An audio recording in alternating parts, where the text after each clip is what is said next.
Aku dulu disuruh makan di lantai, tapi hari ini mereka makan di mejaku. Ini kisah nyatanya. Pernahkah kamu merasa dunia begitu kejam, sampai kau lupa bahwa Allah masih menatapmu dengan penuh kasih? Dulu aku hanya pembantu, diinjak, dihina, dianggap sampah. Tapi takdir punya cara sendiri menunjukkan keadilannya. Ini bukan sekadar kisah balas dendam. Ini kisah tentang harga diri yang tak bisa dibeli dengan harta. Tentang maaf yang lahir dari luka, dan tentang rahmat Allah yang datang justru di saat kau paling remuk. Selamat datang di Emau Cerita, tempat kisah nyata, hati yang jujur, dan pelajaran hidup yang menyentuh jiwa. Jangan lupa subscribe, nyalakan notifikasi, dan mari kita dengarkan bersama kisah Rani. Aku masih ingat, langit pagi itu kelabu, seperti jilbab lusuh yang kubawa dari kampung halaman, basah oleh embun dan air mata yang kusembunyikan dari ibuku. Usiaku baru 16 musim, tapi beban di pundakku terasa seperti gunung. Ayah pergi lebih dulu, diambil oleh sakit yang tak sempat disembuhkan karena tak ada uang untuk berobat. Ibuku, perempuan yang tangannya kasar, tapi hatinya lembut seperti doa selepas maghrib, hanya bisa memelukku erat sambil berbisik, "Nak, pergilah, jangan malu jadi pembantu. Asal jangan pernah jual harga diri dan imanmu." Dan di sanalah aku pertama kali menginjakkan kaki di rumah keluarga Hartono, rumah megah yang dindingnya seolah berbisik angkuh, taman luas yang bunganya tak pernah kusentuh, dan pintu-pintu kayu jati yang selalu tertutup rapat untukku. Bagiku, dunia hanya sebesar dapur gelap di belakang rumah, sempit, pengap, dan selalu penuh asap dari tungku yang harus menyala sejak subuh. Disinilah aku tidur, di atas tikar tipis, yang bahkan tak mampu menghalangi dinginnya lantai keramik. Disinilah aku makan, nasi sisa yang kadang sudah basi, dengan lauk secuil tempe yang sengaja mereka sisakan, kalau masih layak. Nyonya Hartono, wanita berparas tajam dan suara dingin, tak pernah memanggilku dengan nama. "Hai kamu," atau "pembantu." Cukup baginya. Kadang, saat teh yang kusajikan terlalu hangat, ia melemparnya ke lantai sambil berkata, "Tanganmu gemetar seperti pencuri. Apa kau takut ketahuan?" Aku hanya menunduk, mengumpulkan pecahan cangkir dengan tangan telanjang, merasakan serpihan kaca menusuk kulit, tapi tak berani bersuara. Karena ibuku pernah bilang, diam bukan tanda lemah, nak. Kadang, diam adalah bentuk sabar yang paling mulia di hadapan Allah. Tuan Hartono lebih diam, tapi pandangannya selalu menusuk, seperti melihat bukan manusia, tapi alat.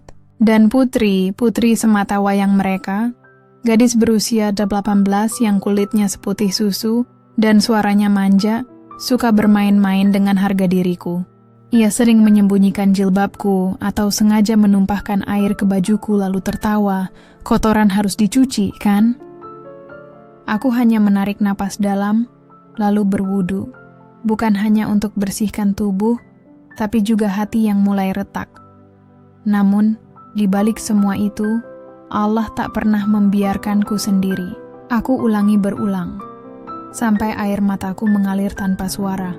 Bukan air mata lemah, tapi air mata yang memohon, "Ya Allah, jangan biarkan hatiku menjadi keras. Jangan biarkan aku membenci mereka yang membenciku." Kadang, saat angin malam menyelinap lewat jendela yang retak, aku membayangkan, adakah suatu hari nanti aku bisa keluar dari dapur ini, bukan untuk lari, tapi untuk berdiri tegak. Bukan karena dendam, tapi karena rahmatnya. Aku tak tahu jawabannya. Tapi yang pasti, di dapur gelap itu, aku belajar satu hal yang tak diajarkan di sekolah manapun. Bahwa kemuliaan sejati bukan pada kemewahan yang kau miliki, tapi pada kesabaran yang kau jaga, meski dunia terus menghinamu.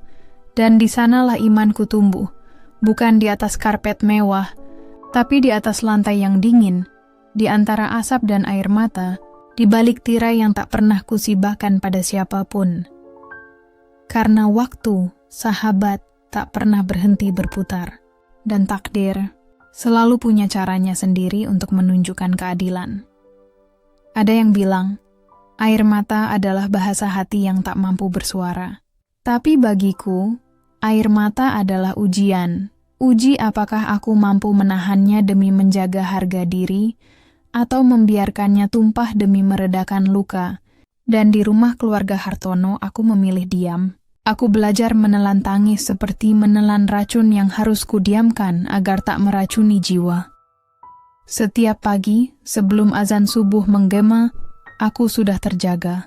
Bukan oleh suara jam, tapi oleh rasa takut terlambat, takut dimarahi, takut jadi bahan omongan. Aku berwudu dengan air dingin dari ember karatan, lalu berdiri di sudut dapur yang gelap, menghadap kiblat dengan sajadah lusuh berlubang di ujungnya. Di sana, dalam kesunyian yang hanya Allah dan aku yang tahu, aku menangis. Bukan dengan suara, tapi dengan getaran dada yang tercekat. Ya Rab, cukupkanlah aku sabar hari ini. Jangan biarkan lidahku menjawab kekejaman dengan kekejaman. Nyonya Hartono punya cara khusus untuk menghina. Ia tak pernah memukul, tidak secara fisik, tapi ia mahir menusuk dengan kata. Saat aku salah menyusun piring di lemari, ia berkata dengan santai, "Otakmu sekeras batu, ya? Atau memang darahmu rendah? Jadi pikiranmu juga tak jernih." Tawa kecilnya menggema di ruang makan, diikuti senyum Tuan Hartono yang tak peduli. Aku hanya menunduk membenahi piring-piring itu satu persatu sambil menghitung 1, 2, 3. Ya Allah, jadikan ini sebagai tebusan dosaku. Putri lebih kejam dengan caranya yang main-main. Ia suka memanggilku dengan suara manja, lalu tiba-tiba melemparkan sapu tangan ke lantai. "Ambilkan, Rani. Kau kan pembantu, bukan manusia yang perlu dihargai." Dan aku mengambilnya, bukan karena aku tak punya harga diri, tapi karena aku tahu Allah lebih menghargai hamba yang sabar dalam hina daripada yang sombong dalam kemuliaan. Terkadang, di tengah malam saat rasa lelah dan sakit hati menggerogoti, aku ingin lari, kembali ke pelukan ibuku, meski hanya untuk menangis sepuasnya. Tapi lalu kuingat nasihatnya. "Jika kau lari dari ujian, kapan kau akan kuat, nah?" Maka aku bertahan. Bukan karena aku kuat, tapi karena aku percaya. Allah tak memberi cobaan melebihi kemampuan hambanya. Aku mulai mengajari diriku sendiri seni menahan.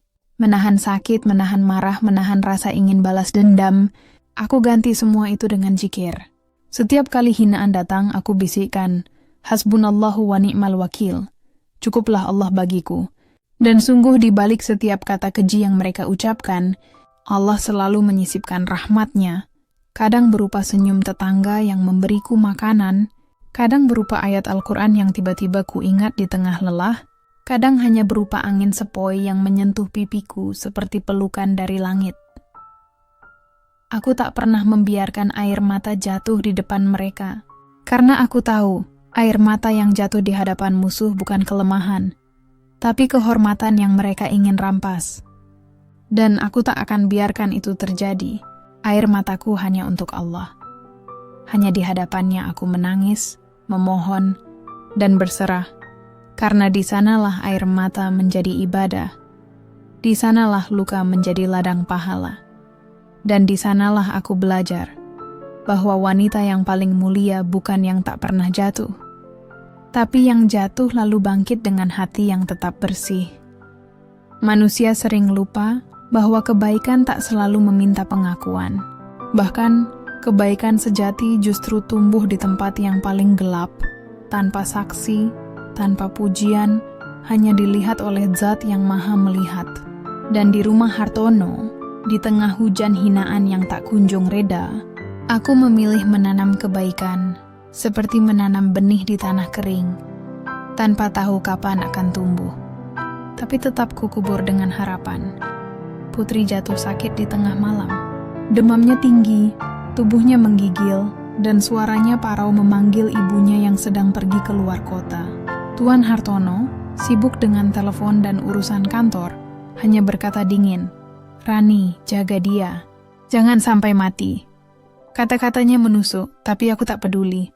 karena yang ku dengar bukan suaranya, tapi bisikan hati kecilku yang berbisik, dia manusia, dan setiap jiwa layak dirawat. Aku duduk di sisi ranjangnya sepanjang malam, mengompres keningnya dengan air hangat, memberinya minum teh jahe yang kuseduh dari dapur, dan membacakan ayat-ayat perlindungan, A'udzu bikalimatillahi tammah, meski tahu ia tak akan mendengar. Tangannya yang dulu suka mendorongku kini lemas di genggamanku. Wajahnya yang selalu angkuh kini pucat, rapuh, seperti daun yang siap jatuh ditiup angin. Di tengah malam, ia membuka matanya yang redup. "Kau masih di sini?" Suaranya serak. Aku hanya mengangguk, lalu menyuapinya sesendok madu yang kucampur dengan air zam-zam kecil dari botol plastik pemberian ibuku. Ia menatapku lama, seakan baru pertama kali melihat wajahku. Tapi tak ada ucapan terima kasih. Hanya diam. Dan aku pun tak mengharapkan apa-apa. Keesokan pagi, Nyonya Hartono pulang. Melihat putrinya sudah tenang, ia tak menoleh padaku. Yang ia ucapkan hanyalah, "Baguslah kau tidak mengecewakan." Seperti merawat nyawanya hanyalah kewajiban rendahan. Tapi hatiku tak terluka. Aku justru bersyukur. Karena malam itu, Allah memberiku kesempatan untuk berbuat baik tanpa pamrih. Dan dalam Islam, itulah puncak ibadah. Berbuat baik kepada yang pernah berbuat jahat padamu. Aku tak pernah bercerita pada siapapun tentang malam itu. Tak pada ibuku, tak pada tetangga kos, tak bahkan pada diriku sendiri yang sering ragu. Karena kebaikan itu kusembunyikan seperti rahasia suci antara aku dan Tuhanku. Dan justru di sanalah nilainya naik. Bukan karena dilihat dunia, tapi karena diterima oleh Yang Maha Menilai. Di hari-hari berikutnya, Putri tak menghinaku lagi, tapi juga tak bersikap baik. Yes hanya diam, kadang menatapku dari kejauhan seakan bertanya, "Mengapa kau lakukan itu?" Aku tak menjawab, karena jawabannya bukan untuknya, tapi untuk Allah. Aku lakukan karena Engkau ajarkan ya Rob, bahwa memaafkan lebih mulia daripada membalas. Dan di balik luka yang belum sembuh, di balik rasa sakit yang masih bersarang di dada, aku tersenyum, senyum yang tak terlihat, tapi nyata di hati. Senyum seorang hamba yang tahu, kebaikan bukanlah kelemahan, tapi kekuatan yang lahir dari iman yang tak goyah. Karena di dunia yang penuh dendam, menjadi baik pada yang menyakitimu adalah bentuk jihad paling sunyi dan paling mulia di sisinya. Takdir, sahabat, sering datang tanpa suara, seperti embun pagi yang diam-diam membasahi daun kering. Ia tak mengetuk pintu dengan gemuruh, tapi menyelinap lewat celah-celah kehidupan yang paling tak terduga. Dan bagiku, takdir itu datang di hari Jumat yang hujan, hari penuh berkah, hari umat Islam berkumpul dalam sujud dan doa. Aku sedang berjalan pulang dari pasar, membawa kantong beras dan sayur yang kubeli dengan uang receh hasil jahit sampingan. Jilbabku basah, sepatu bututku berlumpur, dan tubuhku letih. Tapi hatiku ringan karena tadi kusisihkan Rp2.000 untuk sedekah di kotak masjid. Di tikungan dekat warung kopi, gerimis tiba-tiba berubah jadi hujan deras. Aku berteduh di bawah atap toko yang sempit, mencoba melindungi beras agar tak basah. Di sanalah aku melihatnya, seorang pria muda berdiri di sisi seberang, memegang payung besar, matanya menatapku, bukan dengan rasa ingin tahu, tapi dengan kelembutan yang jarang kulihat di dunia ini. Ia menyeberang, langkahnya tenang, seperti orang yang tak terburu-buru oleh waktu. Lalu, dengan suara yang hangat seperti secangkir teh hangat di malam dingin, ia berkata, "Kamu terlihat lelah. Mau minum?" Aku terdiam. Bukan karena heran, tapi karena tak biasa. Tak biasa ada orang asing yang peduli. Tak biasa ada suara yang tak menghakimi. Aku menunduk, ragu. Tapi ia tak menyerah. Ia masuk ke warung, lalu kembali membawa segelas wedang jahe dalam gelas plastik. "Ini hangat. Jangan biarkan tubuhmu kedinginan. Allah sayang pada hambanya yang menjaga diri." Kata-katanya sederhana, tapi bagi hatiku yang lama kering, itu seperti hujan rahmat. Aku menerimanya dengan tangan gemetar, bukan karena takut, tapi karena terharu. Di dunia yang selalu memandangku rendah, ada seseorang yang melihatku sebagai manusia, namanya Arif. Penjual kain keliling yang setiap hari keliling kampung dengan gerobak kecil. Katanya ia tak punya toko mewah, tapi ia punya prinsip. Kain boleh lusuh, tapi niat harus bersih. Dagangan boleh kecil, tapi jujur itu wajib. Kami tak berbicara lama. Hujan reda, dan aku harus kembali ke rumah majikan sebelum senja tiba. Tapi sebelum berpisah, ia menatapku dan berkata pelan, "Jika suatu hari kau butuh bantuan, carilah gerobak biru di ujung Pasar Senen. Aku selalu di sana selepas asyhar." Aku mengangguk, lalu berjalan pergi. Tapi hatiku tak pernah benar-benar pergi dari tatapan itu. Mata Arif tak seperti mata orang kaya yang ku biasa temui, mata yang penuh nafsu, kecurigaan, atau keangkuhan. Matanya seperti mata orang yang tahu bahwa kemuliaan manusia bukan pada apa yang ia miliki, tapi pada bagaimana ia memperlakukan sesama. Malam itu, aku tak bisa tidur. Bukan karena sakit atau takut, tapi karena untuk pertama kalinya dalam hidup aku merasa dilihat. Bukan sebagai pembantu, bukan sebagai sampah, tapi sebagai Rani, perempuan utuh dengan jiwa yang layak dihormati. Dan di tengah gelap dapur yang sempit, aku berdoa dengan suara lirih, "Ya Allah, jika ia jodohku dekatkanlah. Jika bukan, jauhkanlah tanpa luka. Tapi jangan biarkan hatiku jadi keras hanya karena dunia pernah kejam." Aku tak tahu waktu itu bahwa pertemuan singkat itu adalah tawal dari rahmat yang akan mengubah takdirku, bahwa dari gerobak kain sederhana itu akan lahir cinta yang tak butuh kemewahan. Cinta yang tumbuh dari kejujuran, kesabaran dan keyakinan bahwa Allah selalu mendengar doa hambanya yang ikhlas, meski diucapkan dalam bisikan paling sunyi. Allah memang maha perencana. Kadang, ia menghancurkan dinding yang kau kira kokoh, hanya untuk membukakan pintu menuju taman yang tak pernah kau bayangkan. Dan bagiku, pintu itu adalah Arif, lelaki sederhana yang datang bukan dengan cincin emas, tapi dengan hati yang bersih seperti air wudhu di pagi hari. Sebulan setelah pertemuan di bawah hujan itu, Arif datang ke rumah majikanku, bukan sendirian, tapi ditemani seorang ustaz tua yang dikenalnya dari masjid kampung. Ia meminta izin untuk melamarku. Nyonya Hartono tertawa sinis. "Kau serius? Mau menikahi pembantu? Kau pikir dia punya apa?" Tapi Arif tak goyah. Dengan suara tenang, ia menjawab, "Saya tak menikahi hartanya, Nyonya. Saya menikahi akhlak dan imannya. Dan itu lebih berharga dari seluruh emas di dunia." Aku menangis saat mendengarnya. Bukan karena sedih, tapi karena untuk pertama kalinya, seseorang melihat nilaiku, bukan harga pasaranku. Wah, pernikahan kami sederhana, sangat sederhana. Tak ada gaun pengantin, tak ada dekorasi mewah, tak ada ratusan tamu yang datang hanya karena penasaran. Hanya tenda kecil di halaman rumah kontrakan Arif. Sebuah kamar sempit dengan dinding retak dan lantai semen.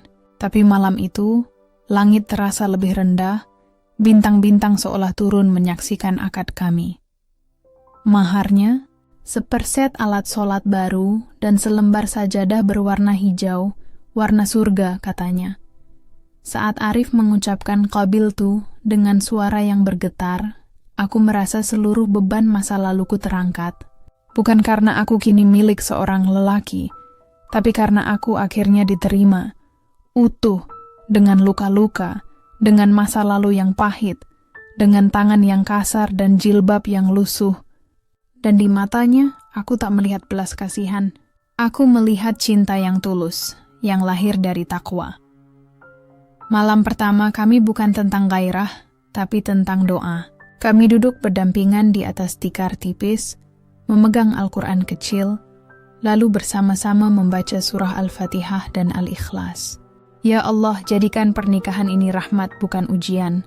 Jadikan kami pasangan yang saling menyejukkan, bukan saling menyakiti, bisik Arif. Aku menangis dalam diam, lalu menggenggam tangannya erat, tangan yang kasar karena kerja keras, tapi hangat seperti pelukan ibu. Hidup setelah itu tak mudah. Kami tinggal di kontrakan 2 year 3 meter, dengan dapur bersama dan kamar mandi yang sering macet. Tapi setiap pagi, Arif selalu memastikan aku sholat subuh tepat waktu. Setiap malam ia menanyakan, "Hari ini ada yang bisa kubantu agar kau tak terlalu lelah?" Ina tak pernah memandangku sebagai beban. Hasrum ia parent meningen. Kehadiranmu membuat rezekiku berkah. Ran. Aku merasa seperti punya surga kecil di dunia. Dan aku pun belajar bahwa cinta sejati bukanlah saat seseorang memberimu segalanya, tapi saat ia tetap memilihmu meski kau datang tanpa apa-apa. Tak ada pesta, tak ada hadiah mahal, tapi di hati kami ada syukur yang tak terhingga. Karena kami tahu pernikahan bukan akhir dari perjuangan, tapi awal dari ibadah berjamaah. Dan di sanalah aku menemukan arti sebenarnya dari sakinah. Ketenangan yang lahir bukan dari kemewahan, tapi dari keyakinan bahwa Allah menyatukan kami bukan karena kebetulan, tapi karena rahmat-Nya yang tak terlihat. Di tengah kesederhanaan itu, aku tersenyum. Kali ini bukan senyum yang disembunyikan, tapi senyum yang bebas, tulus, dan utuh. Karena akhirnya, aku bukan lagi pembantu Rani. Aku adalah Rani, istri Arif, hamba Allah, dan perempuan yang layak dicintai. Allah tak pernah tidur, meski hambanya lelah. Ia selalu punya cara untuk menabur benih harapan di tanah yang kau kira sudah gersang. Dan di tengah keterbatasan hidup kami yang sempit, ia meniupkan ide kecil ke dalam hatiku. Ide yang kelak tumbuh jadi pohon rindang tempat banyak orang berteduh. Semuanya berawal dari jarum dan benang.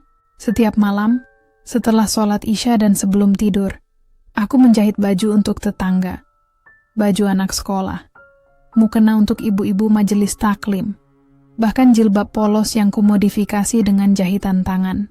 Aku tak punya mesin jahit canggih, hanya mesin lama pemberian ibuku yang sering mogok. Tapi aku percaya, tangan yang bekerja dengan niat baik tak pernah sia-sia di mata Allah. Arif adalah pendukung pertamaku. Ia tak hanya membiarkan, tapi ikut membawakan hasil jahitanku ke pasar, meski harus berjalan kaki 2 kilometer, karena uang angkot tak cukup. Kadang, saat hujan turun deras di tengah jalan, ia melindungi bungkusan kain itu dengan jas hujannya sendiri. Biar tubuhnya basah kuyup, asal pesananku tak rusak. "Ini bukan cuma baju, Ran," katanya suatu malam sambil mengelap air hujan dari wajahnya. "Ini usahamu. Dan usaha orang yang jujur pasti diberkahi." Perlahan, dari mulut ke mulut, pesanan mulai mengalir. Awalnya hanya 5 potong sebulan, lalu 10, lalu 30. Aku tak pernah menaikkan harga seenaknya. Bahkan, untuk janda tua di ujung gang yang suaminya baru meninggal, aku jahitkan baju lebaran tanpa bayaran. "Allah yang akan ganti, Ran," kata Arif sambil menyerahkan uang hasil jualan kainnya.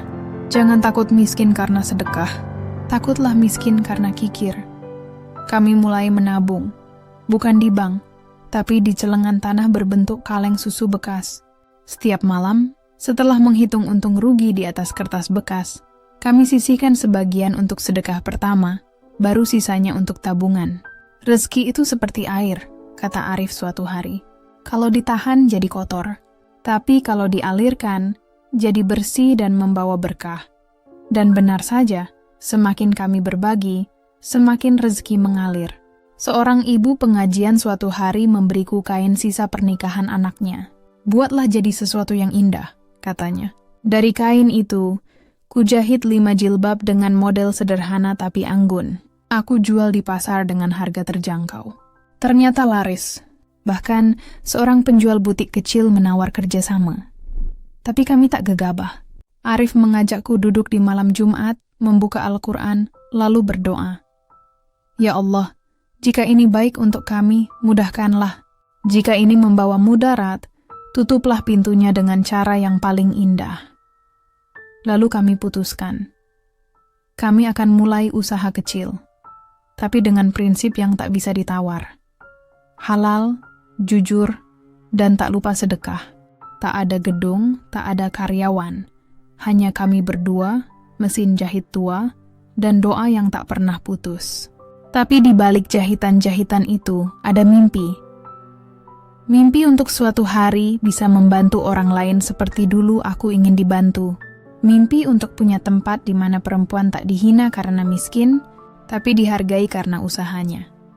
Dan di tengah malam yang sunyi, saat Arif sudah tertidur dan mesin jahit berhenti berdengung, aku menatap langit dari jendela sempit kontrakan kami. Aku berbisik pelan, "Terima kasih ya Allah, karena Engkau ubah air mataku jadi benang harapan. Karena dari tangan yang pernah dihinakan, Allah izinkan tumbuh kebaikan. Dan dari mimpi kecil yang disiram sabar dan tawakal, lahirlah nyata yang penuh berkah. Tak ada jalan lurus menuju surga." Begitu kata seorang guru ngaji di kampungku dulu. Ya, dan kini aku memahaminya dengan lebih dalam. Karena setiap kali Allah membukakan pintu rahmat, setan tak pernah diam. Ia selalu meniupkan iri, dengki, dan fitnah. Terutama ketika cahaya kebaikan mulai bersinar dari tempat yang dulu gelap. Usaha kecil kami mulai dikenal. Orang-orang menyebut jahitanku rapi, syar'i, dan harganya jujur. Pesanan datang tak hanya dari kampung, tapi juga dari luar kota. Arif pun mulai berani menyewa gerai kecil di pasar, bukan toko mewah. Tapi kios sederhana dengan tirai putih dan papan nama kayu bertuliskan Rania Butik, baju halal, hati ikhlas. Tapi di balik senyum pelanggan, lidah-lidah tajam mulai berbisik. Awalnya hanya desas-desus kecil. Katanya kain itu hasil selundupan. Jangan-jangan dia ambil dari toko sebelah lalu dijahit ulang. Lalu suatu pagi selebaran hitam putih tersebar di sepanjang gang. Waspada, Rania Butik jual barang curian. Sudah banyak toko dirugikan, hati-hati tertipu. Aku membacanya sambil tangan gemetar. Bukan karena takut, tapi karena sakit. Sakit melihat kejujuran yang kujaga bertahun-tahun, tiba-tiba diinjak-injak tanpa bukti. Arif memelukku erat saat melihatku menangis di dapur. "Jangan biarkan fitnah itu masuk ke hatimu, Ran," bisiknya. Allah tahu niat kita. Dan siapa yang berbuat fitnah, dialah yang sesungguhnya hina di hadapannya. Tapi dunia tak peduli pada kebenaran. Ia hanya peduli pada gosip. Pesanan mulai berkurang. Beberapa pelanggan lama tak datang lagi. Bahkan, seorang ibu yang dulu sering bilang, "Kamu itu berkah, nak," kini menatapku dengan curiga saat berpapasan di pasar. Malam itu, aku tak bisa tidur. Aku duduk di sajadah, memegang tasbih pemberian ibuku, lalu membaca ayat yang sering kuhafal di masa sulit dulu.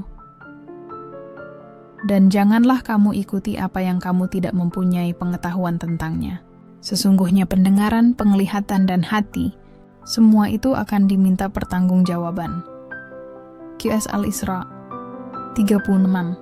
Aku menangis, bukan karena takut jatuh miskin lagi, tapi karena takut hatiku menjadi pahit. Takut aku mulai membenci mereka yang menyakitiku. Ya Allah, aku berdoa, suaraku tersekat. Jangan biarkan aku jadi seperti mereka yang suka mencela. Jangan biarkan luka ini mengubur keikhlasanku. Arif seperti biasa jadi penyejukku. Ia tak marah, tak mengumpat. Malah, keesokan harinya, ia justru membuat selebaran baru. Sederhana, berisi surat izin usaha, nota pembelian kain. Ia sebarkan sendiri, dari kios ke kios, dengan senyum tenang. "Biarkan mereka lihat bukti," katanya. "Tapi jangan pernah membalas kejahatan dengan kejahatan. Itu bukan cara kita." Dan perlahan, kebenaran menang. Seorang pedagang kain besar yang biasa ku beli datang ke pasar, lalu bersaksi di depan umum. "Saya yang jual kain ke Rani. Semua nota ada. Jangan percaya omong kosong." Fitnah itu perlahan sirna, tapi luka di hatiku tetap ada. Namun, justru di sanalah aku belajar bahwa kejujuran memang tak selalu langsung dipercaya, tapi ia selalu menang di akhir. Karena Allah sendiri yang menjaganya. Dan di tengah badai itu, aku bersyukur. Karena Allah tak hanya menguji imanku, tapi juga menunjukkan betapa indahnya memiliki suami yang tak pernah ragu pada istrinya, meski dunia berteriak sebaliknya. Fitnah lisan memang pedih, tapi fitnah perbuatan itu seperti racun yang disuntikan diam-diam ke dalam urat nadi kehidupanmu. Dan kali ini, musuh kami tak hanya berbisik di belakang, tapi merancang jebakan yang nyaris mengubur kami hidup-hidup. Semuanya berawal ketika pesanan mulai meningkat pesat. Sebuah butik ternama di kota menawarkan kerja sama besar. Mereka ingin memasok ratusan baju muslimah dengan model eksklusif dari kami. Arif ragu, tapi aku meyakinkannya. Ini kesempatan. Ref, kita bisa buka lapangan kerja, bantu lebih banyak orang. Dengan hati-hati, kami tanda tangani kontrak sederhana, lengkap dengan cap basah dan saksi dari masjid. Namun, 2 minggu setelah pengiriman pertama, bencana datang. Seorang kurir yang mengaku bekerja untuk butik itu datang ke kios kami dengan wajah murka. Di tangannya, ia menggenggam baju yang kujahit, lalu berteriak di tengah pasar, "Ini bajumu palsu. Kainnya kau tipu pelanggan." Ia merekam semuanya dengan ponsel, lalu mengunggahnya ke media sosial. Dalam sekejap video itu viral. Judulnya kejam. Penipu berjilbab jual baju palsu demi uang. Aku terpaku, tubuhku gemetar bukan karena takut, tapi karena marah yang hampir menguasai akal sehatku. Bagaimana mungkin semua kain itu ku beli langsung dari pabrik terpercaya, dengan nota lengkap. Bahkan ku baca doa sebelum memotong kain pertama, tapi dunia tak peduli. Komentar datang bertubi-tubi. Munafik, pura-pura aling, pantas cepat kaya, hasil menipu. Yang lebih parah, pihak butik ternama itu tiba-tiba menyangkal pernah bekerja sama dengan kami. Kami tidak mengenal Rania Butik, kata perwakilannya dingin di telepon. Ini murni inisiatif mereka sendiri. Mereka menjebak kami. Dan kini, kami diambang kehancuran. Polisi datang keesokan harinya. Mereka membawa surat panggilan. Kami dituduh penipuan dan pemalsuan merek. Aku menangis di pelukan Arif, bukan karena takut penjara, tapi karena takut nama baik kami, yang kami bangun dengan doa, keringat, dan kejujuran, akan hancur selamanya. Bagaimana dengan anak-anak nanti, Rif?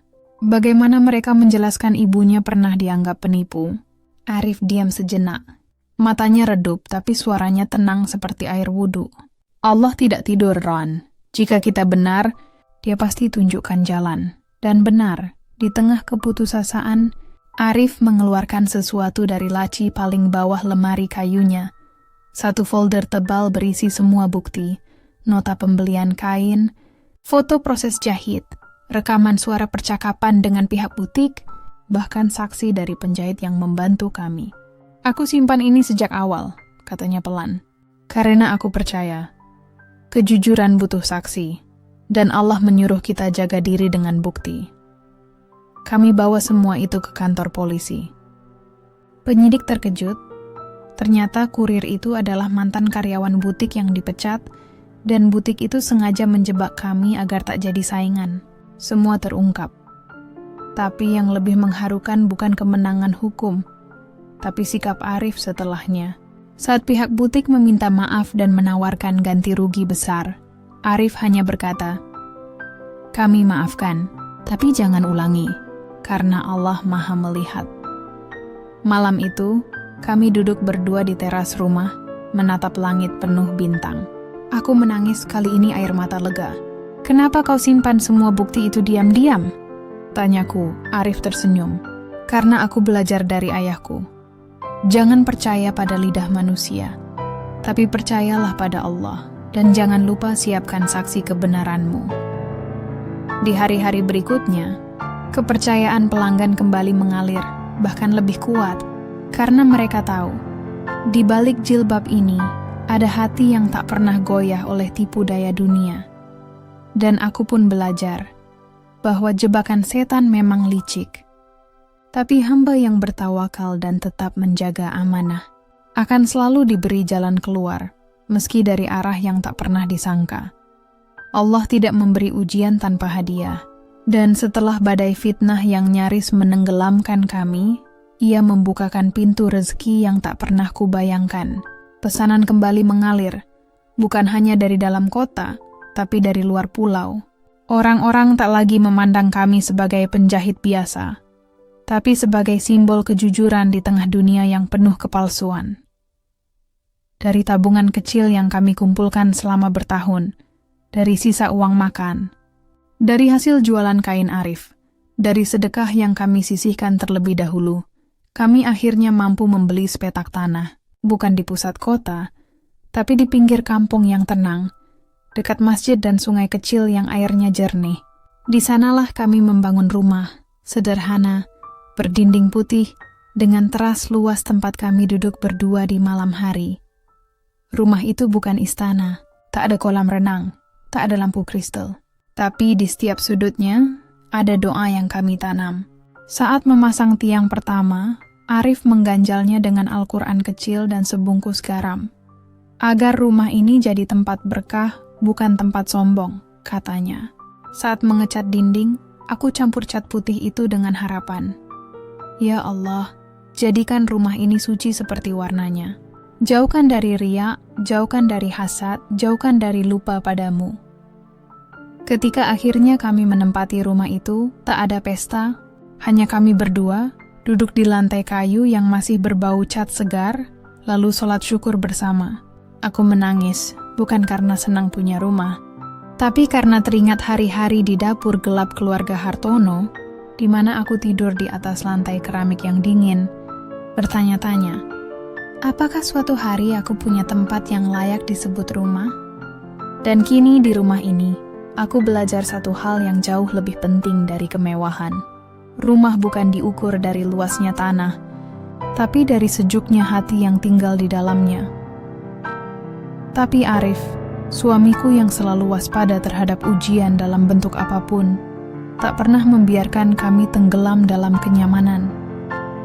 Setiap pagi sebelum ia berangkat ke pasar, ia selalu menepuk bahuku dan berkata, "Jangan lupa Ran, kita naik bukan karena kita hebat, tapi karena Allah izinkan. Jadi jangan pernah sombong, meski dunia memujimu." Dan malam itu di teras rumah yang diterangi lampu temaram, kami duduk seperti biasa. Anak pertama kami, seorang putri kecil berusia 3 tahun, sedang tidur lelap di dalam, memeluk boneka jilbab yang kubuat sendiri.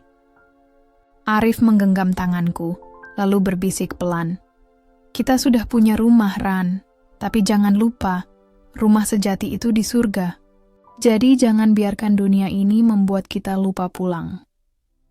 Aku mengangguk, lalu menatap langit. Bintang-bintang seolah tersenyum.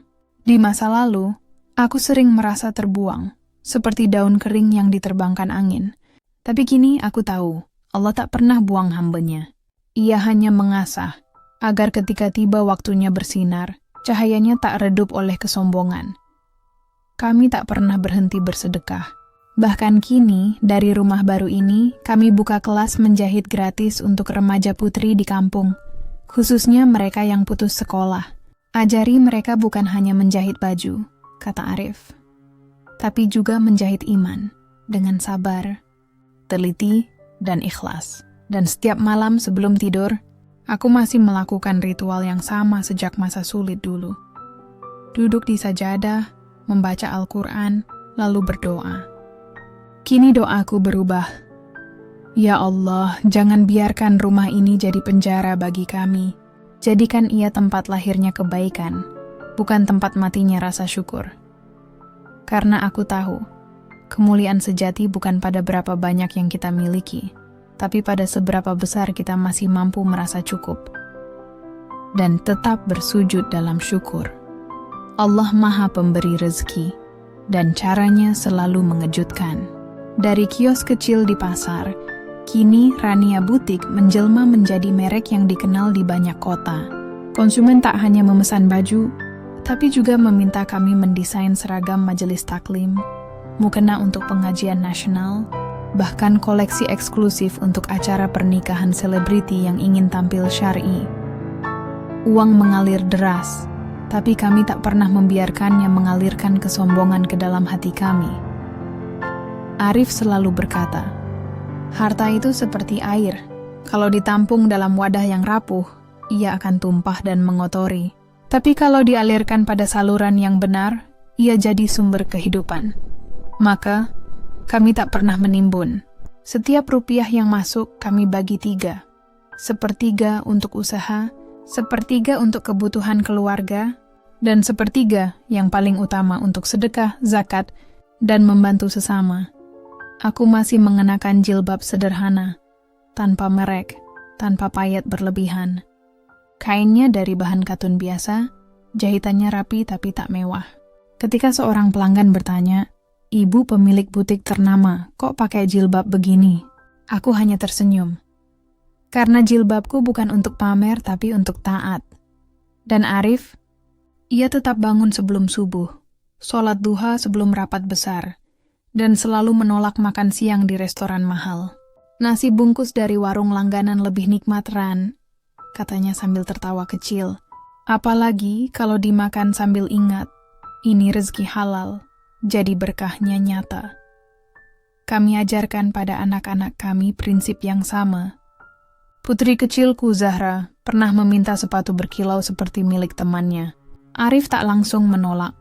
Ia duduk bersamanya, lalu berkata lembut, "Nak, sepatu bagus itu boleh, tapi jangan sampai kau lupa.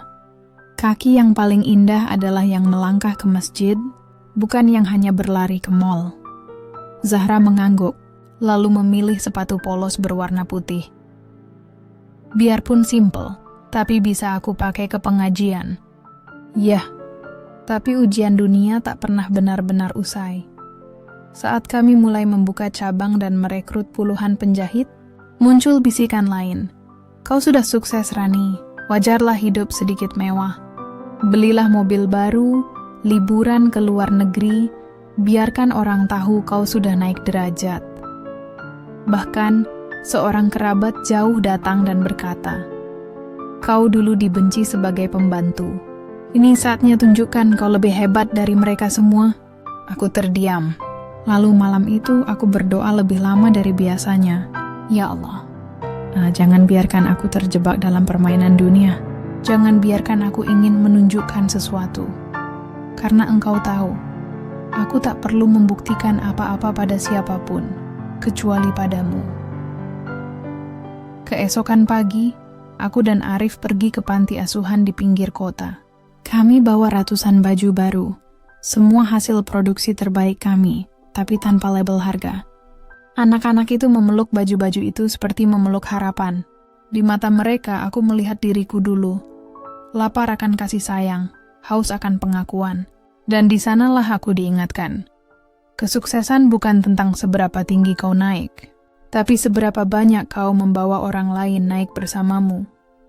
Kami tak pernah mengganti rumah sederhana kami, meski mampu membeli villa. Karena di rumah itulah kami belajar syukur. Di teras itulah kami mengaji. Di dapur itulah kami tertawa bersama anak-anak, makan nasi dengan lauk tempe dan sambal. Dan setiap Jumat, sebelum berangkat sholat, Arif selalu memegang tanganku dan berbisik, "Ingat, Ran, kita bukan orang kaya yang punya iman. Kita orang beriman yang diberi rezeki berlimpah." Bedanya besar, karena di balik semua pencapaian ini, ada satu prinsip yang tak pernah goyah. Harta boleh bertambah, tapi hati harus tetap sederhana. Karena hanya hati yang rendah di hadapan Allah yang layak menerima rahmat-Nya yang tak terbatas. Takdir. Sahabat adalah pena yang terus menulis, kadang dengan tinta emas, kadang dengan air mata. Dan suatu sore di bulan Ramadan, ketika langit mulai memerah dan azan maghrib hampir berkumandang, pena itu menorehkan kalimat yang membuat jantungku berhenti. Sejenak, seorang kenalan lama dari kampung, ibu penjual sayur, yang dulu sering memberiku daun singkong saat aku kelaparan di rumah Hartono, datang ke rumahku dengan napas tersengal. "Rani, kau dengar kabar keluarga Hartono?" Aku menggeleng sambil menawarkan air putih. Tapi sebelum ia meneguk, ia berkata pelan, suaranya bergetar. "Mereka bangkrut. Perusahaan Tuan Hartono kolaps. Rumah megah itu disita bank. Putri, kabarnya terlilit utang sampai dikejar rentenir. Bahkan Nyonya Hartono katanya sudah jual perhiasan terakhirnya hanya untuk makan. Dunia seakan berhenti berputar. Angin senja yang biasanya menyejukkan, kini terasa berat di dada." Aku menatap wajah Zahra yang sedang bermain di halaman, lalu menoleh ke Arif yang sedang memperbaiki pagar. Suamiku yang sabar, yang tak pernah membiarkanku tenggelam dalam dendam. Aku tak merasa senang. Tidak. yang kurasakan justru sayatan di hati. Bukan karena iba pada mereka, tapi karena melihat betapa rapuhnya dunia ini. Mereka dulu berdiri di atas puncak, menginjak-injak harga diriku seolah aku bukan manusia. Kini, hanya dalam hitungan tahun, tiang-tiang kemewahan mereka runtuh. Dan mereka terjatuh lebih dalam dari yang pernah kubayangkan. Malam itu, aku tak bisa khusyuk sholat tarawih. Tapi aku buru-buru mengusir pikiran itu. Bukan untuk menghakimi bisikku dalam hati. Aku bukan malaikat. Aku hanya hamba yang dulu terluka. Arif mendekatiku setelah sholat. Ia tak bertanya apa-apa. Hanya memelukku dari belakang.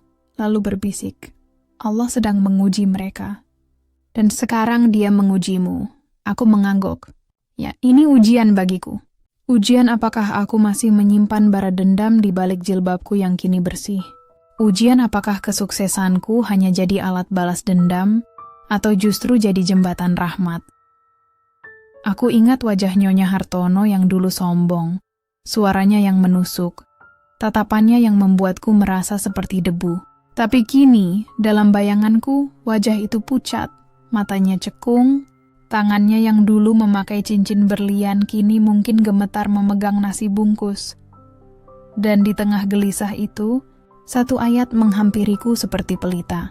Dan balaslah kejahatan dengan kebaikan, maka tiba-tiba orang yang antaramu dan antara dia ada permusuhan, seolah-olah telah menjadi teman yang sangat setia. Qoes Fussilat 34. Aku menangis, bukan karena lemah, tapi karena takut. Takut hatiku tak cukup kuat untuk memaafkan. Takut aku jadi seperti mereka. Manusia yang mudah menghinakan sesama hanya karena posisi. Tapi lalu aku teringat pada Arif, pada anak-anakku, pada rumah sederhana ini yang penuh doa. Aku bukan lagi Rani yang dulu. Aku wanita yang dibentuk oleh ujian, disucikan oleh air mata, dan dikuatkan oleh cinta yang lahir dari ketaatan. Maka malam itu aku berdoa dengan suara lirih.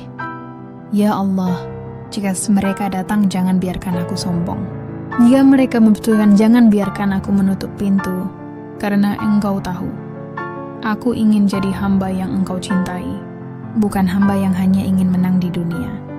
Karena pada akhirnya, kejatuhan mereka bukan kemenanganku, tapi cermin yang mengingatkanku bahwa kemuliaan sejati bukan pada posisi, tapi pada hati yang tetap lembut meski pernah diinjak-injak. Hujan turun perlahan di sore itu.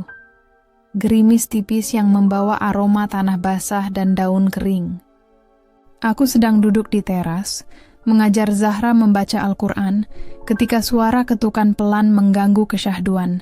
Bukan ketukan biasa, tapi seperti orang yang ragu, yang tak yakin apakah layak mengetuk. Aku bangkit, jilbabku berkibar lembut ditiup angin.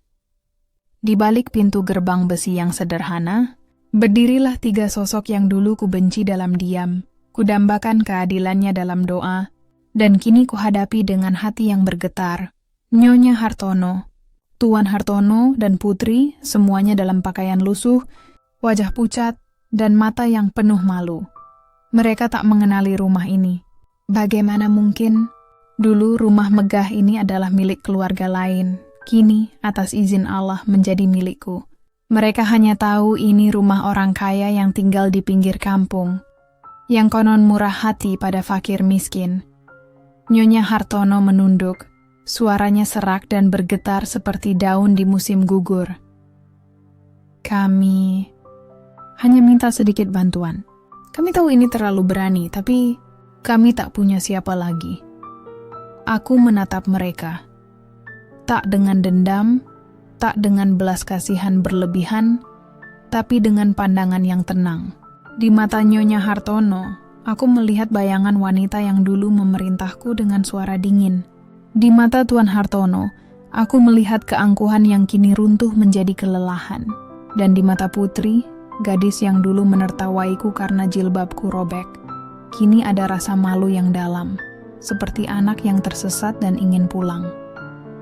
Aku tak berkata apa-apa, hanya membuka gerbang pelan, lalu berkata lembut, "Silakan masuk." Hujan makin deras. Mereka terkejut. Tak menyangka akan disambut, bukan diusir. Di ruang tamu sederhana kami, dengan kursi rotan dan taplak meja berenda buatan tangan, aku menyuguhkan teh hangat dan kue lapis yang kubuat sendiri. Mereka duduk kaku, seperti tamu asing di istana yang tak pantas mereka injak. Kami tak bermaksud merepotkan, bisik Nyonya Hartono, matanya berkaca-kaca. Hanya, apakah Anda kenal seseorang yang butuh pembantu? Saya masih bisa memasak, mencuci, mengatur rumah. Hatiku terasa sesak. Dulu, aku yang memohon seperti ini. Dalam diam, dalam kerendahan, dalam rasa malu yang mengoyak harga diri. Kini giliran mereka, tapi aku tak ingin mereka merasa seperti aku dulu. Maka dengan suara tenang aku berkata, saya akan bantu. Tapi bukan sebagai pembantu. Sebagai sesama manusia yang sedang diuji Allah. Aku memanggil Siti, pembantuku yang kuperlakukan seperti adik sendiri, dan menyuruhnya membawakan makanan, selimut, dan uang secukupnya untuk sementara. Tinggallah di rumah sebelah yang kosong itu malam ini. Besok mana kita bicara lebih lanjut. Mereka menangis. Bukan tangis dramatis, tapi tangis yang dalam. Tangis orang yang merasa dunia telah meninggalkannya. Lalu tiba-tiba menemukan tangan yang menangkapnya sebelum jatuh. Saat mereka pergi, dengan punggung yang membungkuk, bukan karena usia tapi karena beban, aku berdiri di teras, menatap langit yang mulai cerah. Arif mendekat, lalu berbisik, "Kau baik sekali, Ran." Aku menggeleng. "Aku bukan baik, Rif. Aku hanya tak ingin jadi seperti mereka dulu." Dan di hatiku satu doa mengalir, "Ya Allah, jangan biarkan aku lupa bahwa hari ini aku di atas bukan karena aku lebih baik, tapi karena Engkau lebih sayang. Karena di balik pintu yang kubuka hari ini, bukan hanya mereka yang butuh pertolongan, tapi juga diriku yang butuh ujian. Apakah aku mampu memberi tanpa menghina, membantu tanpa merendahkan, dan memaafkan tanpa syarat?" Mereka datang kembali keesokan paginya, lebih awal dari jadwal subuh. Kali ini, tanpa ragu mengetuk pintu, tapi masih dengan langkah yang ragu-ragu, seperti orang yang takut diusir dari surga yang baru saja dilihatnya. Aku menyambut mereka di teras, masih mengenakan mukena putih, usai menunaikan sholat tahajud yang penuh isak.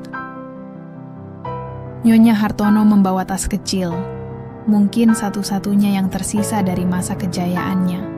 Putri memegang tangan ayahnya yang kini kurus dan bergetar. Tuan Hartono tak lagi mengenakan jas mahal, hanya kemeja lusuh berwarna pudar. Mereka tampak seperti daun-daun kering yang diterbangkan angin takdir, ringan, rapuh, dan tak tahu arah. "Kami ingin tahu apa yang bisa kami lakukan," kata Nyonya Hartono. Suaranya lebih tenang kini, tapi matanya masih menunduk. "Kami tak ingin jadi beban. Cukup beri kami kesempatan untuk bekerja." Aku mengajak mereka duduk di teras, tempat yang selalu jadi saksi doa-doa kami. Di sanalah aku memutuskan. Mereka akan tinggal sementara di rumah kosong sebelah. Bukan sebagai tamu istimewa, bukan sebagai pengemis, tapi sebagai keluarga yang sedang jatuh dan butuh waktu untuk bangkit. "Nyonya bisa bantu mengelola gudang bahan baku," kataku pelan. "Sistemnya rapi, catatannya jelas. Saya tahu Anda dulu mengatur rumah tangga besar. Anda pasti mampu." Matanya terbelalak.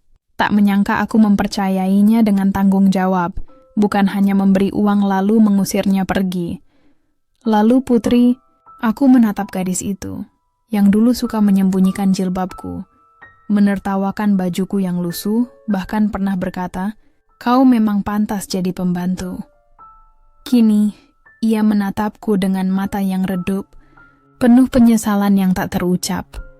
"Kau punya tangan yang indah," kataku lembut. "Dulu kau sering memakai cat kuku mahal. Sekarang bagaimana kalau kau belajar menggambar pola baju? Kau punya selera. Aku lihat dari cara kau dulu memilih pakaian." Putri terdiam. Lalu perlahan air matanya jatuh. Bukan karena sedih tapi karena terkejut. Terkejut karena tak dihukum, tak dibalas, tapi justru diberi kesempatan. Tapi yang membuatku paling tercekat adalah saat Nyonya Hartono tiba-tiba bertanya, Suaranya gemetar. Maafkan saya. Bolehkah saya tahu siapa Anda sebenarnya? Saya merasa pernah melihat Anda di suatu tempat. Aku menatapnya dalam diam. Jantungku berdetak kencang. Ini saatnya. Tapi bukan untuk membalas. Bukan untuk menunjukkan kemenangan. Tapi untuk menyelesaikan luka lama. Dengan kejujuran yang penuh rahmat. Perlahan aku melepas jilbabku. Hanya sebentar. Cukup agar wajahku terlihat jelas di bawah cahaya pagi yang lembut. Mata Nyonya Hartono membelalak. Mulutnya terbuka, tapi tak bersuara. Putri mundur selangkah. Tangannya menutup mulut. Bahkan Tuan Hartono yang selalu tenang, kini gemetar seperti melihat hantu. Rani, bisik Nyonya Hartono. Suaranya nyaris tak terdengar. Tapi, itu mustahil. Kamu dulu. Ya, jawabku tenang. Sambil memasang kembali jilbabku. Dulu aku pembantu di rumah kalian, yang kalian panggil sampah, yang kalian hina setiap hari, yang kalian anggap bukan manusia, hening. Hanya suara jantung yang berdebar, dan angin pagi yang berbisik di antara daun. Lalu, Nyonya Hartono jatuh berlutut. Air matanya mengalir deras. Astaghfirullah. Astaghfirullahaladzim. Ia menangis seperti anak kecil yang baru saja menyadari kesalahannya. Kami tak tahu. Kami tak pernah menyangka. Aku menarik tangannya, membantunya berdiri. Jangan rendahkan dirimu seperti itu. Aku tak menginginkan ini. Tapi bagaimana kau bisa memperlakukan kami seperti ini? Tanya Putri, suaranya pecah. Setelah semua yang kami lakukan, aku menatapnya, lalu tersenyum. Senyum yang lahir dari hati yang sudah lama sembuh. Karena aku belajar satu hal dari Al-Quran, bahwa memaafkan bukan tanda lemah. Tapi bukti bahwa iman kita lebih kuat dari luka kita. Dan di bawah langit pagi yang mulai cerah, mereka akhirnya mengenali wajahku. Bukan sebagai musuh, tapi sebagai cermin yang menunjukkan betapa kejamnya dunia, dan betapa indahnya rahmat Allah ketika seseorang memilih memaafkan alih-alih membalas. Malam itu, aku tak bisa tidur. Bukan karena takut, bukan karena gelisah, tapi karena masa lalu datang seperti banjir yang tak bisa dibendung. Setelah mereka mengenali wajahku, setelah air mata mereka mengalir di teras rumahku, aku kira luka itu sudah sembuh. Ternyata tidak. Ia hanya tertidur, dan kini terbangun, membawa semua kenangan yang dulu kusembunyikan di balik doa dan kesibukan. Aku duduk di sajadah, di sudut kamar yang redup, memegang tasbih kayu pemberian ibuku. Di luar hujan mulai turun lagi, lembut, seperti Ishak yang tak berani keluar. Dan di keheningan itu, bayangan masa lalu muncul satu persatu. Nyonya Hartono melemparkan cangkir teh ke lantai, pecahannya melukai telapak tanganku yang telanjang. Putri menyembunyikan sepatuku di selokan, lalu tertawa saat aku terlambat bekerja. Tuan Hartono melarangku duduk di kursi makan. Kamu hanya pembantu, lantai cukup untukmu. Aku menahan napas. Rasanya luka itu masih basah, seperti baru terjadi kemarin. Tapi anehnya, tak ada amarah yang muncul. Yang ada justru rasa iba. Iba pada mereka yang dulu buta oleh harta, sombong oleh kekuasaan, dan lupa bahwa segala sesuatu di dunia ini fana. Mereka dulu berjalan dengan dada membusung, seolah dunia milik mereka seorang.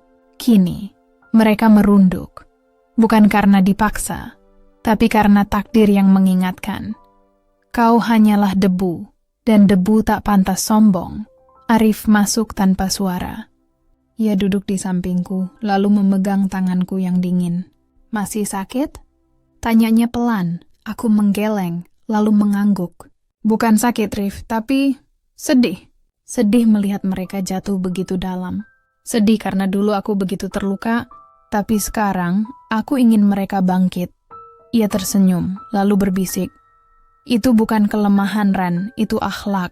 Dan akhlak yang baik adalah buah dari iman yang matang. Aku menangis pelan tanpa suara. Karena di tengah kenangan yang menghujam, aku sadar. Aku tak pernah membenci mereka. Aku hanya pernah merindukan keadilan. Dan kini keadilan itu datang bukan dalam bentuk balas dendam, tapi dalam bentuk kesempatan. Kesempatan bagi mereka untuk bertobat, dan bagiku untuk memaafkan.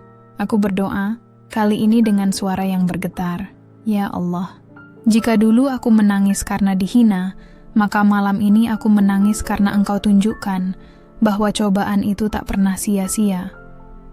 Bahwa setiap air mata yang kutelan diam-diam, Engkau simpan sebagai benih rahmat yang kini berbunga di hari ini.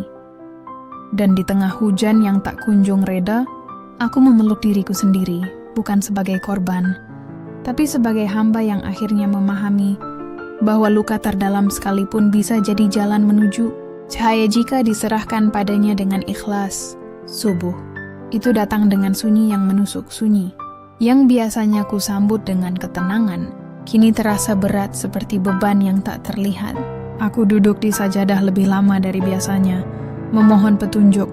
Karena hari ini aku harus mengambil keputusan yang tak hanya mengubah hidup mereka, tapi juga menguji keikhlasanku yang paling dalam. Setelah pengakuan di teras kemarin, mereka belum kembali. Mereka malu, bukan hanya karena jatuh miskin, tapi karena menyadari siapa aku sebenarnya. Dan justru di sanalah ujian terberat datang. Apakah aku akan memperlakukan mereka seperti dulu mereka memperlakukanku? Atau apakah aku akan membuktikan bahwa rahmat itu nyata? Bahkan untuk mereka yang pernah jadi sumber luka, Arif Aspri biasa tak memaksaku. Ia hanya berkata usai sholat duha, Allah tak pernah memerintahkan kita membalas kejahatan dengan kebaikan. Jika itu mudah, tapi justru karena itu sulit, pahalanya besar. Aku menarik napas dalam. Lalu selepas asyar, aku mengirimkan pesan singkat melalui Siti. Datanglah ke rumahku. Kita bicara. Mereka datang. Kali ini dengan langkah yang lebih berat, kepala lebih tunduk. Nyonya Hartono membawa tas anyaman, mungkin sisa-sisa barang yang masih layak jual. Putri memegang secarik kertas, mungkin lamaran kerja yang ditulis dengan tangan gemetar. Aku menyambut mereka di ruang tamu. Tempat yang dulu tak pernah ku masuki sebagai pembantu, kini jadi ruang di mana aku duduk sebagai tuan rumah. Tapi aku tak duduk di kursi empuk. Aku duduk di lantai bersama mereka, di atas tikar pandan yang kubeli dari pengrajin desa. Aku tak akan memberimu uang lalu kau pergi, kataku pelan. Suaraku tenang tapi tegas, karena itu bukan solusi. Itu hanya menunda jatuhmu. Mereka menatapku, tak mengerti. Kalian akan tinggal di rumah sebelah. Tidak selamanya. Hanya sampai kalian mampu berdiri sendiri. Nyonya, Anda akan mengelola gudang dengan gaji bulanan, seperti karyawan lain. Putri, Anda akan belajar desain bersama tim kami, mulai dari nol tanpa istimewa. Dan Tuan Hartono, aku menatap lelaki yang dulu membuatku gemetar hanya dengan tatapannya. Anda bisa bantu di bagian logistik. Kami butuh orang jujur yang paham manajemen. Mereka terdiam. Mata mereka berkaca-kaca, bukan karena senang, tapi karena tak menyangka. Tak menyangka bahwa setelah semua kekejaman mereka, aku tak hanya memaafkan, tapi memberi mereka martabat kembali. Tapi, mengapa? Tanya Putri, suaranya parau. Mengapa kau lakukan ini untuk kami? Aku menatapnya, lalu tersenyum. Senyum yang lahir dari hati yang benar-benar lega. Karena aku tak ingin menjadi seperti kalian dulu. Karena aku percaya setiap manusia berhak kedua kalinya. Dan karena aku tak ingin Allah bertanya di akhirat nanti. Wahai Rani, saat aku beri kau kuasa atas musuhmu, apakah kau memilih memaafkan atau membalas? Nyonya Hartono menangis. Bukan tangis malu, tapi tangis tobat. Ia meraih tanganku, lalu menciumnya. Gerakan yang dulu kubayangkan sebagai balas dendam, kini justru membuat hatiku remuk. Maafkan kami. Maafkan kami. Aku menarik tanganku dengan lembut, lalu berkata, jangan cium tanganku. Ciumlah tangan ibumu yang dulu kau abaikan. Ciumlah tangan ayahmu yang kau anggap gagal. Dan yang paling penting, cium tangan waktu, karena ia memberimu kesempatan untuk berubah. Dan di ruang tamu yang sederhana itu, di antara air mata dan bisikan tobat, aku membuat keputusan yang menggetarkan hatiku sendiri. Aku memilih menjadi jembatan, bukan tembok. Aku memilih memberi cahaya, bukan memperpanjang kegelapan. Karena pada akhirnya, harga diri bukan tentang siapa yang berdiri di atas, tapi tentang siapa yang tetap menjaga kemuliaan sesama. Meski masa lalunya penuh luka, mereka menangis. Bukan tangisan biasa, bukan isakan pelan atau air mata yang ditahan di pelupuk. Ini tangisan yang dalam, yang keluar dari jiwa yang remuk, dari hati yang baru saja menyadari betapa jauh mereka tersesat. Nyonya Hartono menjerit pelan, seperti anak kecil yang kehilangan ibunya. Tuan Hartono menutup wajah dengan kedua tangannya. Bahunya bergetar tanpa suara. Dan Putri, gadis yang dulu sombong seperti bunga mawar di taman megah, kini menangis di lantai, memeluk lututnya erat, seakan ingin kembali ke rahim ibu, ke masa sebelum ia belajar menghina. Aku berdiri di tengah mereka, diam, tak menghibur, tak menenangkan, karena air mata itu bukan untuk dihentikan, tapi untuk diizinkan mengalir, karena inilah saatnya luka mereka bertemu dengan kebenaran. Dan kebenaran, sahabat, selalu datang dengan rasa perih sebelum membawa kesembuhan. Kamu, Rani? Bisik Nyonya Hartono. Suaranya nyaris tak terdengar di balik isak. Tapi bagaimana mungkin? Rumah ini, usahamu, semua ini. Aku menunduk, lalu duduk kembali di hadapan mereka. Bukan sebagai majikan, bukan sebagai korban, tapi sebagai sesama hamba yang sama-sama pernah jatuh, sama-sama butuh rahmat. Allah Maha Kuasa, Nyonya, kataku lembut. Dulu aku hanya punya jari yang terluka dan hati yang patah. Tapi aku tak pernah berhenti berdoa. Dan ia menjawab, bukan dengan emas, tapi dengan suami yang jujur, anak yang solehah, dan hati yang akhirnya belajar memaafkan. Putri mengangkat wajahnya yang basah. Matanya memerah, tapi tatapannya jujur, seperti mata anak kecil yang baru belajar benar dan salah. Aku tak layak, gumamnya. Aku dulu bahkan bilang kau tak pantas memakai jilbab karena darahmu rendah. Hatiku terasa sesak. Kalimat itu pernah menusukku seperti pisau, tapi kini ia tak lagi melukai. Karena luka itu sudah diganti dengan sesuatu yang lebih indah. Pengertian bahwa kebencian lahir dari kebodohan, dan kebodohan bisa disembuhkan dengan keteladanan. Kau layak, Putri, jawabku pelan. Karena setiap manusia layak mendapat kesempatan kedua. Bahkan aku, yang dulu kau anggap sampah, kini dipercaya Allah jadi jalan bagimu untuk kembali ke jalan yang benar. Mereka menangis lagi. Kali ini, bukan hanya karena malu atau takut, tapi karena rasa malu yang lahir dari kesadaran.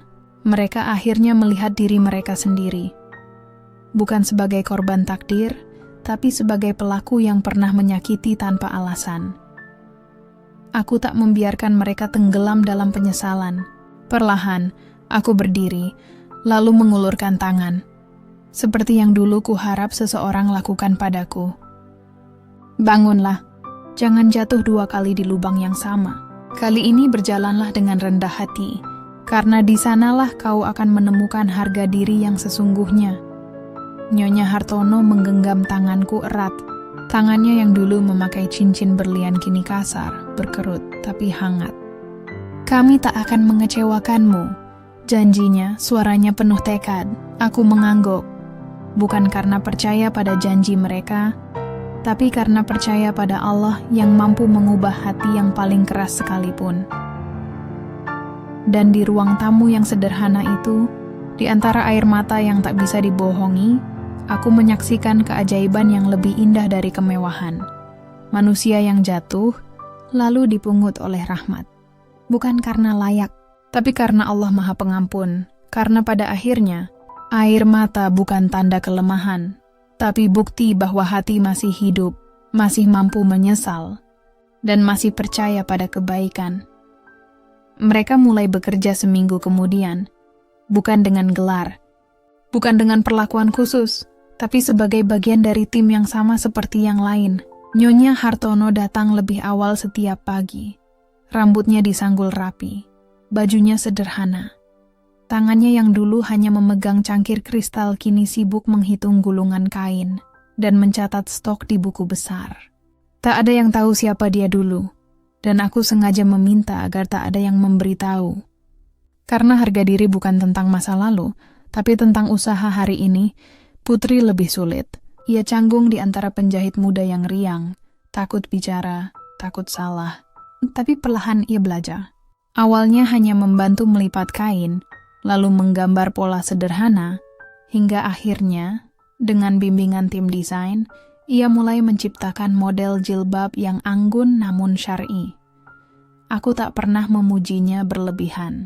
Tapi ketika hasil kerjanya pertama kali dipajang di etalase dengan label kecil bertuliskan desain oleh P. Hartono, ia menangis diam-diam di belakang mesin jahit. Itu bukan tangis sedih. Itu tangis seseorang yang akhirnya merasa berguna.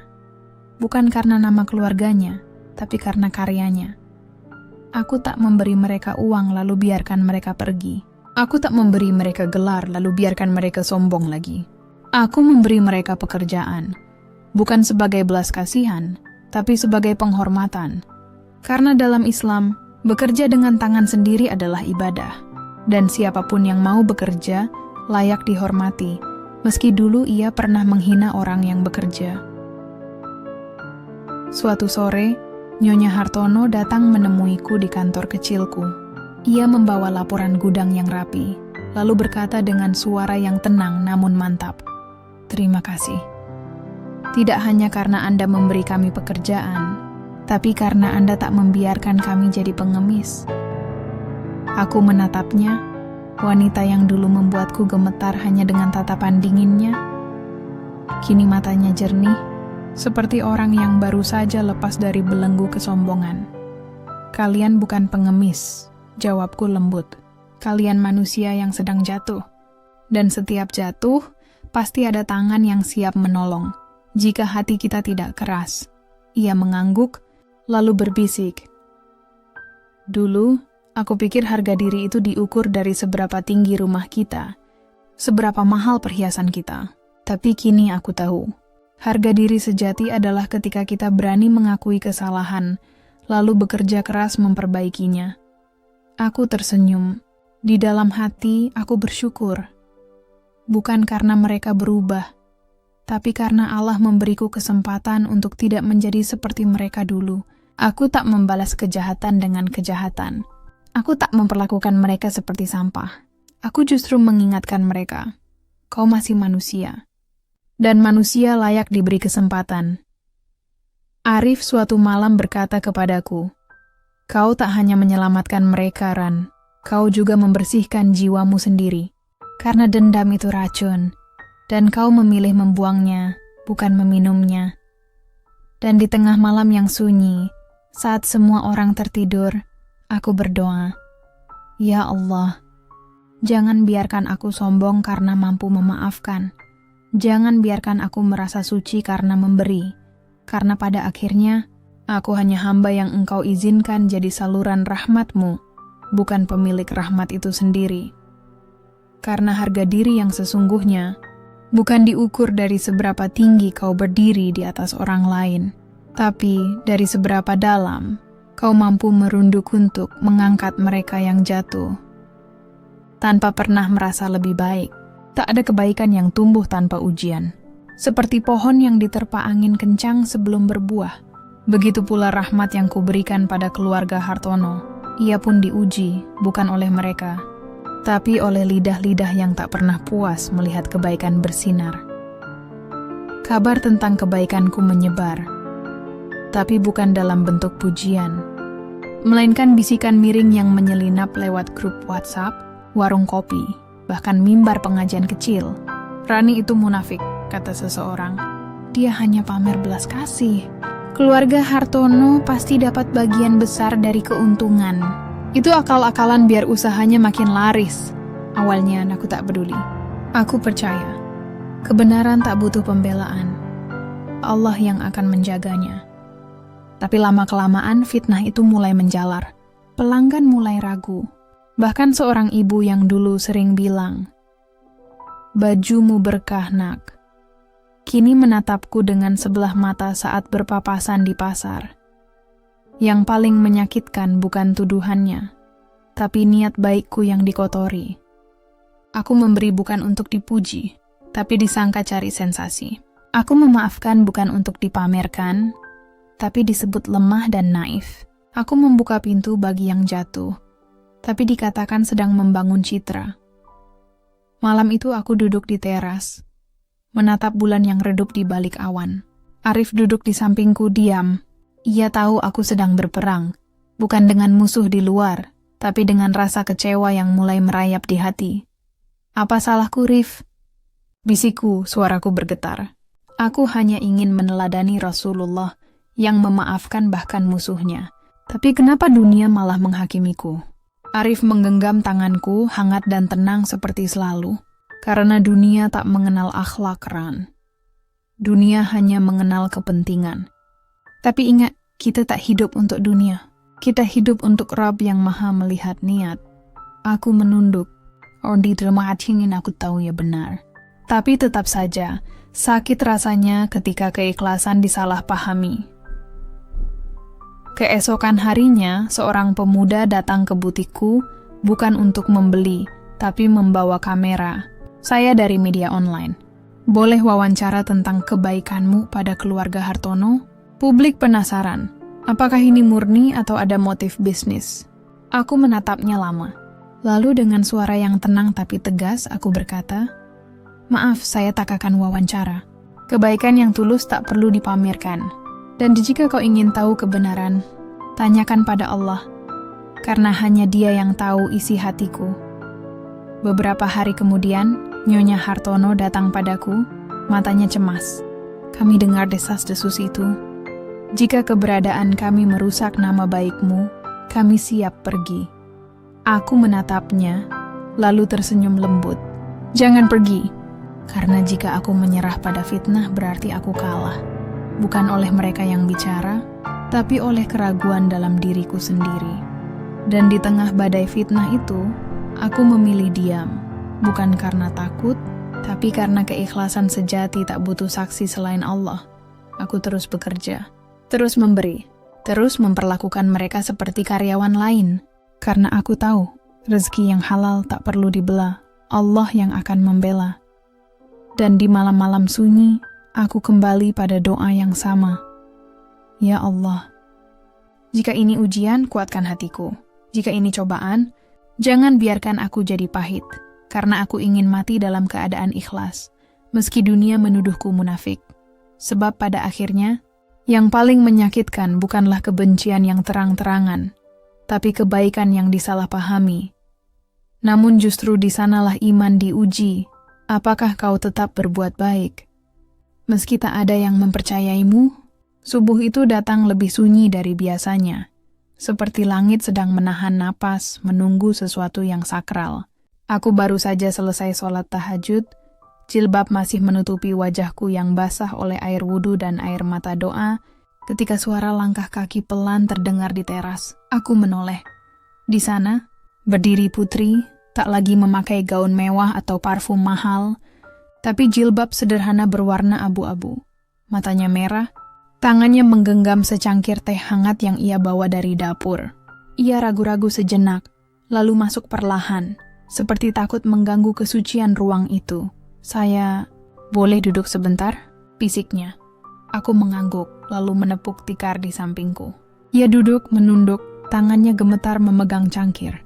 Hening menggantung, bukan hening yang canggung, tapi hening yang penuh beban yang belum terucap.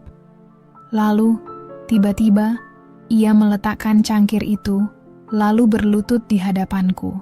Air matanya mengalir deras, bukan seperti dulu yang menangis karena kehilangan uang atau pujian, tapi karena hatinya yang akhirnya remuk oleh penyesalan yang tulus.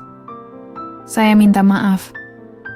Suaranya pecah, seperti kaca yang retak lama akhirnya jatuh.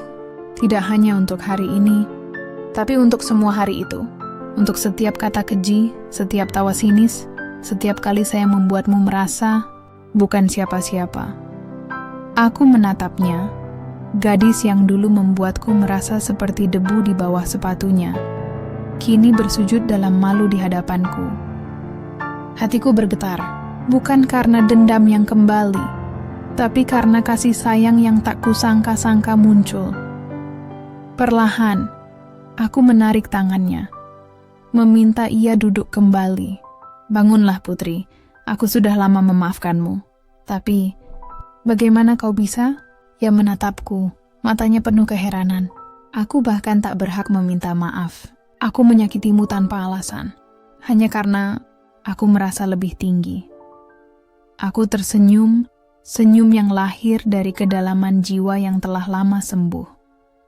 Karena aku belajar dari Al-Quran, Allah Maha Pengampun. Dan jika aku ingin dimaafkan olehnya, aku harus belajar memaafkan seperti dia memaafkan.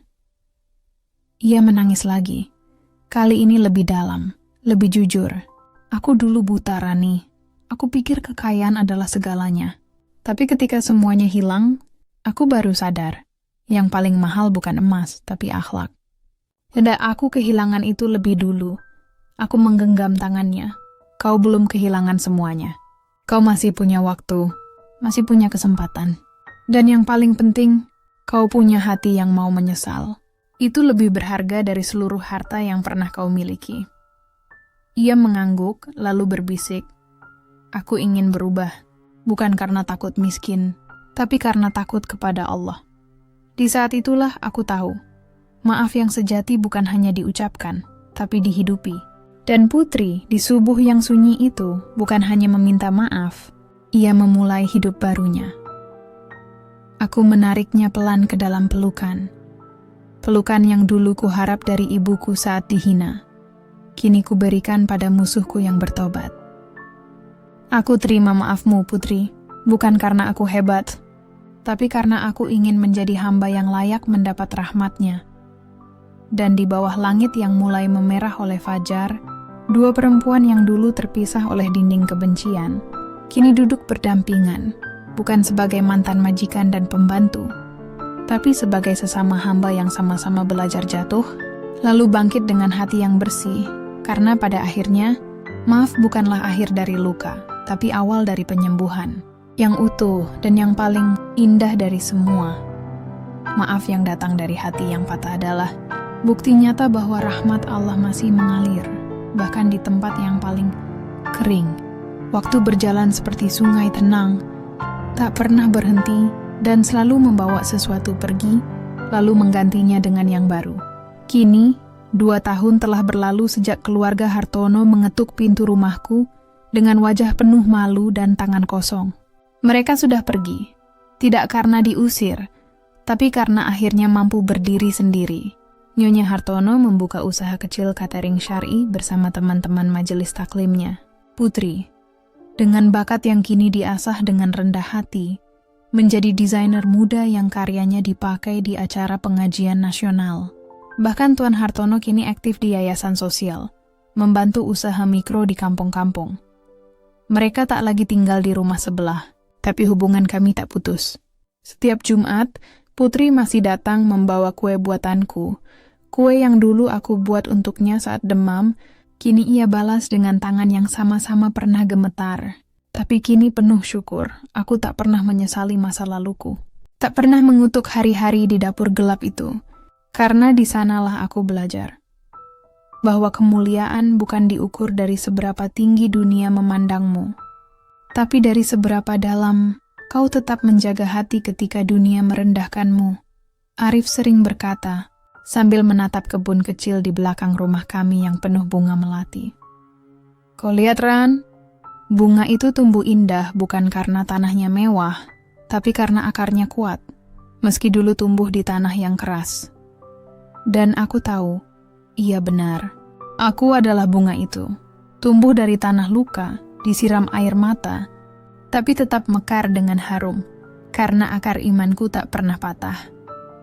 Hari ini, aku duduk di teras yang sama, tempat aku pertama kali menyambut mereka dengan teh hangat dan hati yang gemetar.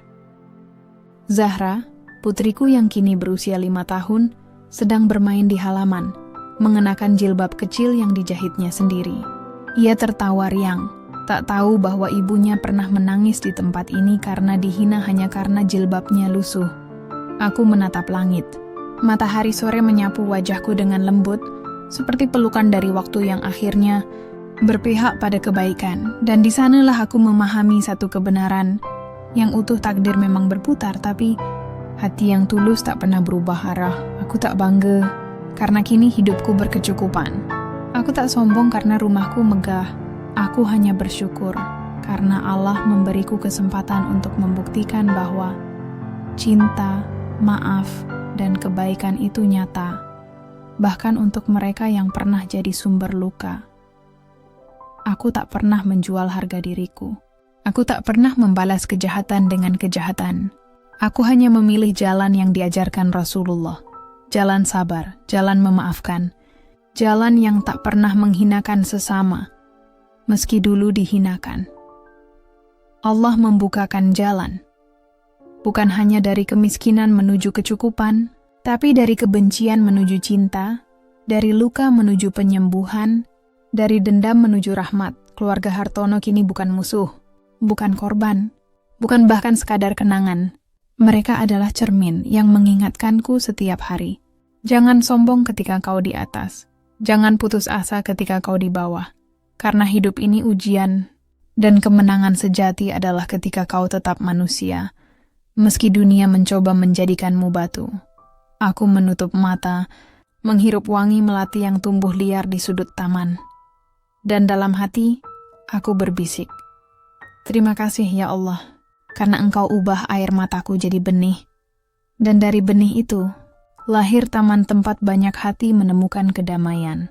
Karena pada akhirnya, harga diri bukan diukur dari rumah megah atau uang berlimpah, tapi dari kemampuan memaafkan tanpa syarat, memberi tanpa pamrih, dan tetap bersujud dalam syukur. Meski takdir pernah melemparmu ke dasar jurang. Sahabatku, takdir memang berputar. Harta datang dan pergi. Kedudukan naik dan turun. Tapi hati yang tawakal, sabar dan pemaaf itu abadi di sisi Allah. Kisah ini bukan tentang siapa yang menang atau kalah, tapi tentang siapa yang tetap menjaga akhlaknya, meski dunia mencoba merobohkannya. Jika kisah ini menyentuh hatimu, bagikan pada seseorang yang sedang terluka. Komen di bawah, aku percaya rahmat Allah selalu datang. Dan jangan lupa, jaga hatimu, karena di sanalah surga dan neraka dimulai. Semoga Allah jadikan kita hamba yang tak sombong saat di atas, tak putus asa saat di bawah, dan selalu memilih jalan rahmat, meski luka menggodanya untuk dendam. Sampai jumpa di kisah berikutnya. Di Mau Cerita, tempat kisah menyentuh, hati menangis, dan iman menguat.